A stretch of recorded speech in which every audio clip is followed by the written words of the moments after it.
You know you've got yourself a good used car when it comes with a binder full of maintenance records from the past 20 years.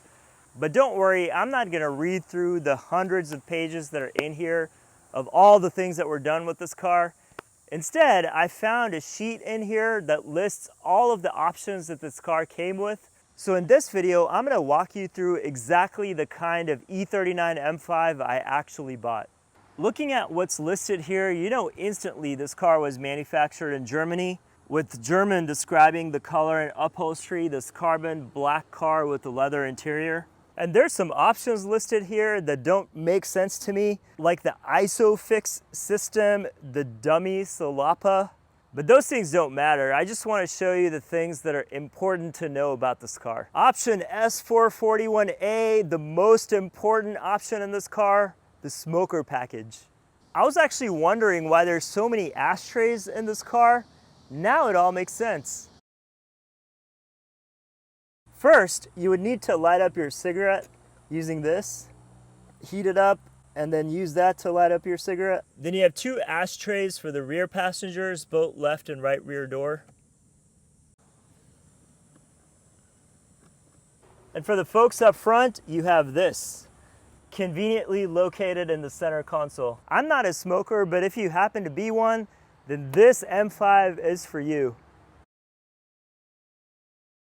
The infotainment system obviously is very dated, and you can see the display starting to go out, so this thing needs to be replaced at some point. A few interesting things here is that you can change the language on here from English to French.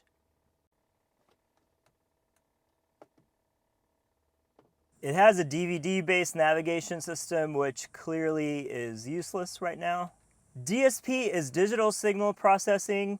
Instead of normal bass treble adjustments, this goes one level deeper with digital signal processing, where you can change all the individual frequencies.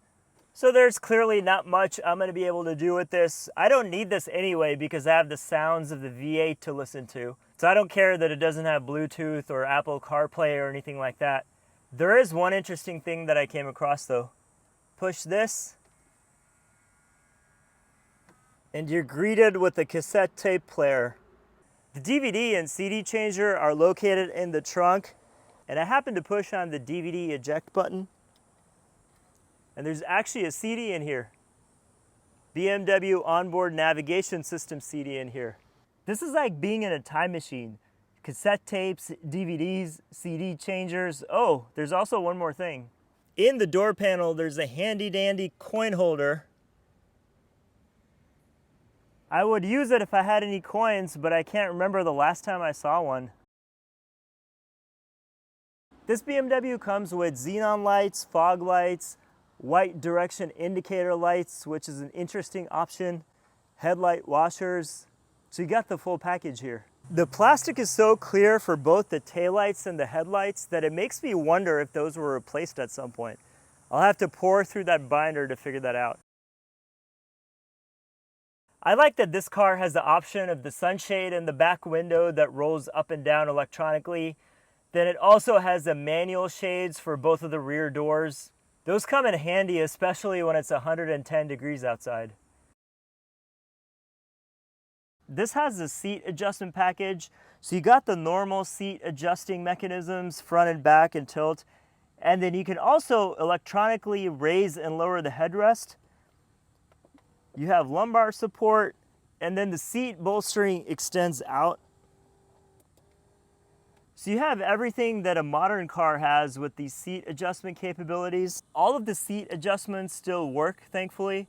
But you know what I'm amazed by is how comfortable and good the seats are, even after 2 decades of usage of all of the people coming into this car sitting on these seats. There's no tears, the seats are in fantastic condition, and I think that the seats are better than most seats that I find in modern cars. If there was a seat competition out there, BMW would win it. BMW's got some seat magic going on. These seats will last forever. Obviously, I'm not going to be spending any time back here, but a couple things I wanted to show you. The center armrest, it's all about arm comfort, no cup holders or anything. Now you can tell this was barely used or touched. And then you also have these reading lights in the back. in case you want to read a magazine or the spec sheet of this car. The way the back pockets are designed, it's perfect for magazines. This car originally came with the wood trim, but one of the previous owners replaced it with this thing right here. I don't know what it is, but I think it looks nice. It looks better than the wood trim and makes the car look a little bit newer.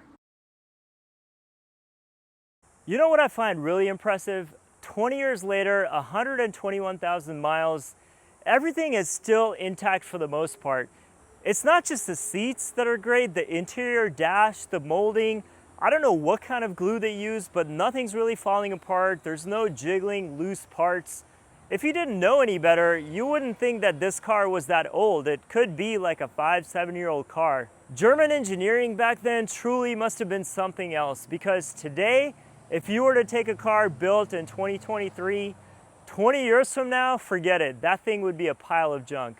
I fully would have expected some imperfection to start happening in the dash area or even the Alcantara liner, but no, everything is still completely intact. And sure, some of it is maintenance and ownership and how well the car's been taken care of, but this was really driven. 121,000 miles, 4 owners, but this is the first time that I've owned a car as old as this, and I'm very pleasantly surprised at the quality. Now, time to talk about the infamous flimsy cup holders. Surprisingly, the cup holders are still functional in this car.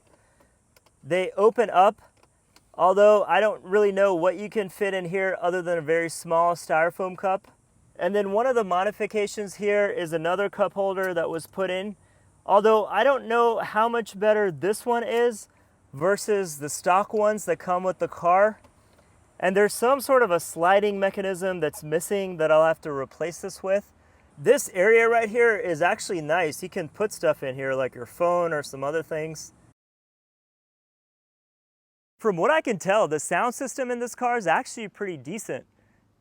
It's got a lot of speakers in the car, and when I turn on the radio, it does sound nice, and none of the speakers are blown out or I don't hear any static or anything, which just tells me that nobody's really used it.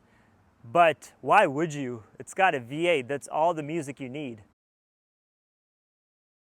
The Alcantara headliner here is pretty nice, along with the sunroof. Remote garage operation, which I think is still functional. This comes with the parking sensors or PDC, but the way it works is a little strange. If you're backing up like normal, the sensor will start to go off. Just to beep, no other indication. But if you move forward like this wall I have in front of me, you have to push in this PDC button so that the front sensors are activated, and then you hear the beep.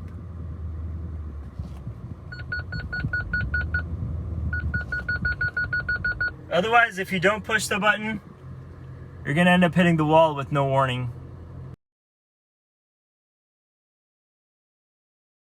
Older cars are pretty fun that way. There's so many interesting quirks and strangeness with this M5.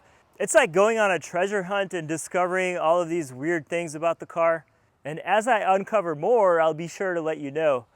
But in the meantime, I think I'm gonna really enjoy this M5, especially when it comes to driving it. In my next video, I'm going to show you what it's like to drive this 400 horsepower M5.